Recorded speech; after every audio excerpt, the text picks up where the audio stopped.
কোন স্থানে 10 জনের বেশি শিক্ষার্থী আছে? একজন শিক্ষক 42টি কলা, 84টি বিস্কুট এবং 105টি চকলেট কোনো অবশিষ্ট না রেখে শিক্ষার্থীদের মধ্যে সমানভাবে ভাগ করে দিতে চান। অবশিষ্ট না রাখা মানে ভাগশেষ থাকবে না। সর্বোচ্চ কতজন শিক্ষার্থীদের মধ্যে শিক্ষক কলা, বিস্কুট এবং চকলেট ভাগ করে দিতে পারবেন? যদি সর্বোচ্চ বের করতে বলে তাহলে গসাগু বের করতে হবে। এখানে যে সংখ্যাগুলো রয়েছে তোমরা সেগুলোর গসাগু বের করবে। গসাগু যেটা আসবে সেটা হলো শিক্ষার্থীর সংখ্যা। প্রত্যেক শিক্ষার্থী কয়টি কলা পাবে? মোট কলার সংখ্যা হলো 42টি। গসাগুতে যেটা পেয়েছে শিক্ষার্থীর সংখ্যা, সেই শিক্ষার্থীর সংখ্যা দিয়ে কলার সংখ্যাকে ভাগ করলে উত্তর পেয়ে যাবে। তারপর প্রত্যেক শিক্ষার্থী কয়টি করে বিস্কুট এবং চকলেট পাবে? মোট বিস্কুটের সংখ্যা 84টি, সেটাকে শিক্ষার্থীর সংখ্যা দিয়ে ভাগ করলে উত্তর পেয়ে যাবে। আবার মোট চকলেটের সংখ্যা 105টি, সেটাকেও শিক্ষার্থীর সংখ্যা দিয়ে ভাগ করলে উত্তর পেয়ে যাবে। এখন আমরা এই গাণিতিক সমস্যার সমাধান করব। ক নাম্বার প্রশ্নটা কি ছিল? কে কে করেছো? Thank you. যারা করতে পারেনি তাদের জন্য করে দিচ্ছি, যারা করেছো খাতা এখানে রাখো। ক প্রশ্ন কি ছিল? শিক্ষার্থীর সংখ্যা বের করব। কিভাবে বের করব?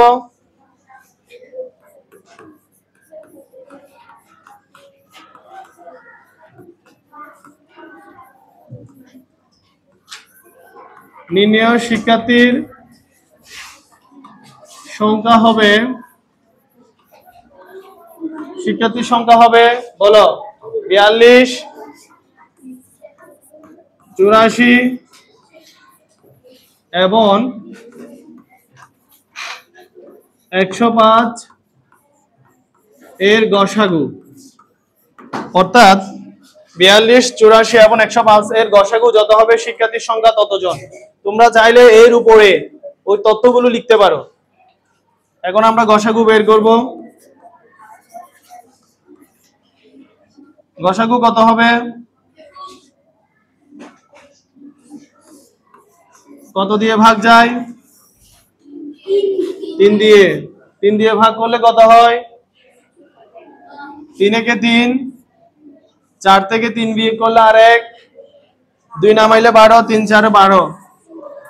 3 দিয়ে ভাগ করলে 3 একে 3, 3 দ্বিগুণে 6, 8 থেকে 6 বিয়োগ করলে 2, 2 এর সাথে 4 নামলে 24, 3 8 24। 3 দিয়ে 105 কে ভাগ করলে কত? 3 দিয়ে ভাগ করলে কত? 3 3 9, 10 থেকে 9 গেলে আরেক, 3 5 15, 35। এখন কত দিয়ে যাবে? Very good. 7 গুণে 14, 4 7 5 7।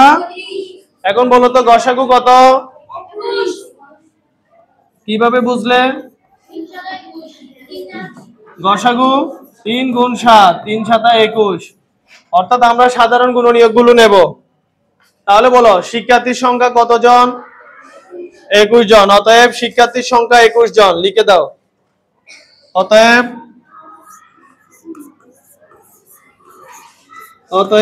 শিক্ষার্থীর সংখ্যা 21 জন। এখন আমরা শিক্ষার্থীর সংখ্যা যেটা পেয়েছি সেই শিক্ষার্থীর সংখ্যা দিয়ে বাকিগুলো বের করব। শিক্ষার্থীর সংখ্যা 21 জন।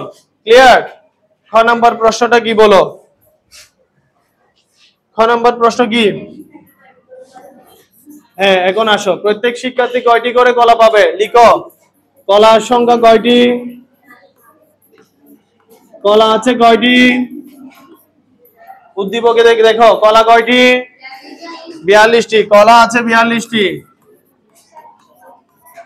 এটা আমরা কোথা থেকে পেয়েছি? উদ্দীপক অনুসারে। কলা আছে 42টি উদ্দীপক অনুসারে। এখন বলো শিক্ষার্থীর সংখ্যা কতজন? এটা কোথা থেকে পেয়েছি? Very good. শিক্ষার্থীর সংখ্যা 21 জন। এভাবে লিখবে। এটা আমরা পেয়েছি ক হতে। এখন আমরা কি করব? লিখো প্রত্যেকে কলা পাবে।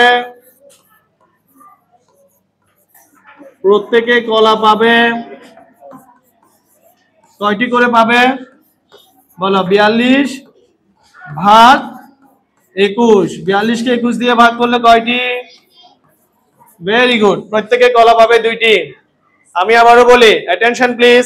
সবাই রেসপন্স করো, সবাই কথা বলো। কলা আছে কয়টি? আরো বড় করে, কলা আছে কয়টি?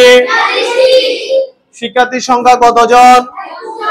এই কলার সংখ্যাটা পেয়েছি উদ্দীপক অনুসারে, আর শিক্ষার্থী পেয়েছি ক হতে। তাহলে প্রত্যেকে কলা পাবে কয়টি? মোট কলার সংখ্যাকে মোট শিক্ষার্থীর সংখ্যা দিয়ে ভাগ করলে যত আসে তত, 2টি। নেক্সট, গ নাম্বারটা বলো। নেক্সট গ কি বের করতে বলছে বলো। বিস্কিট বলো, বিস্কিট আছে কয়টি? আমি আবারও বলি, গ লিখো, বিস্কিট আছে কয়টি? 84টি। চকলেট আছে কয়টি? সাবাস, চকলেট আছে 105টি। এই তথ্যগুলো আমরা কোথা থেকে পেয়েছি বলো? প্রশ্ন হতে পেয়েছি। এই তথ্যগুলো পেয়েছি আমরা উদ্দীপক হতে, উদ্দীপক অনুসারে। এগুলো আমরা পেয়েছি উদ্দীপক অনুসারে। এখন শিক্ষার্থীর সংখ্যা কতজন সেটা আমরা কোথা থেকে পেয়েছি বলো? শিক্ষার্থীর সংখ্যা 21 জন। কথা বলো, এটা আমরা কত থেকে পেয়েছি? ক হতে। এইভাবে লিখবে। লিখার পর এখন কি বলো? প্রত্যেকে বিস্কুট পাবে। কথা বলো,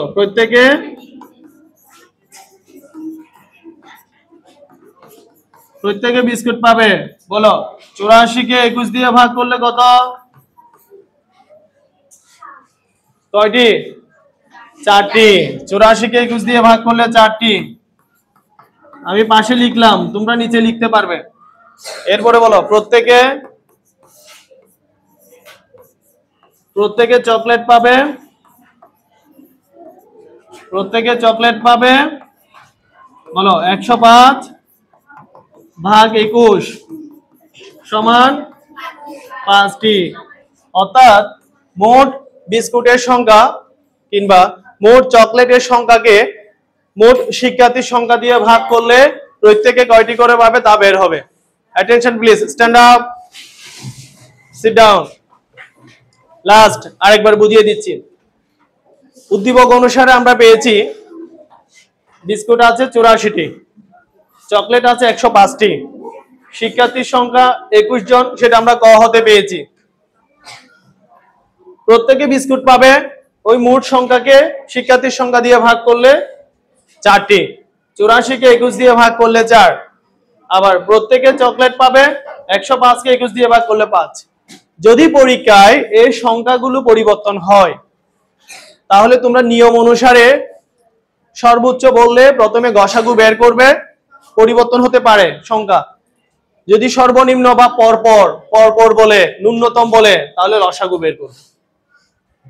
সর্বোচ্চ বললে গসাগু বের করবে, বৃহত্তম বললে গসাগু বের করবে, যদি ন্যূনতম বলে, পরপর বলে, তাহলে লসাগু বের করবে। বুঝতে পেরেছো?